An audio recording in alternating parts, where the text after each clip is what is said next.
Hi, and thank you for joining AppleTree Audience, where we talk to diverse people who contribute to the early learning and education space. I am Natasha Padilla, the Director of Communications and Early Learning Initiatives at AppleTree. Today, we will be talking with David Daniels, President and CEO of Bainum Family Foundations. Let's get started.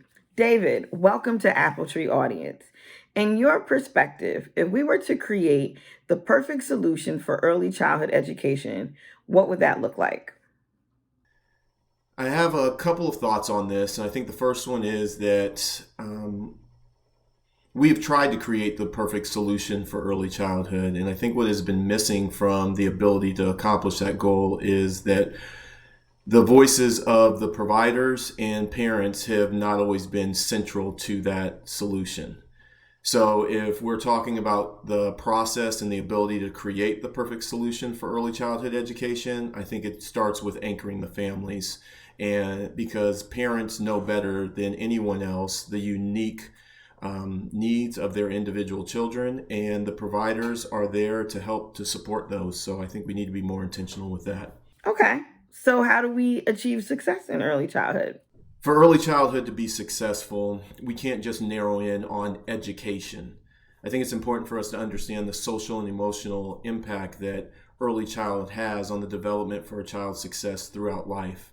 And I also think it's important that we recognize and value the importance of parents' voice, parents' choice in the decision-making process to serve their children.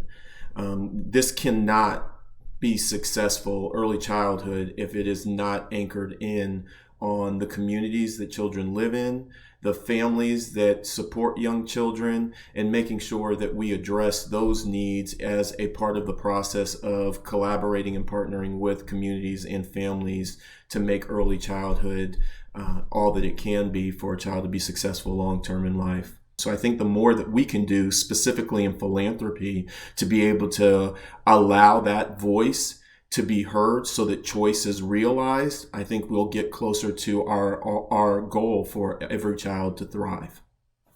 What do you think are some of the obstacles that are in the way? I think what holds us back isn't the empathy or the desire, the passion, or the compassion of the providers by any stretch of the imagination, because day in and day out, they're doing everything they can to make a child successful. I think the biggest barrier that we have faced is that publicly, we have not seen early childhood as a public good and therefore have failed to fund it that way. Once we recognize and honor early childhood for what it is, and that is the anchor of a long and successful life for every child, we will then begin to recognize the success that we talk about is desired in early childhood. Thank you, David, for all you are doing to help early childhood thrive. And this has been an AppleTree Audience moment. See you next time.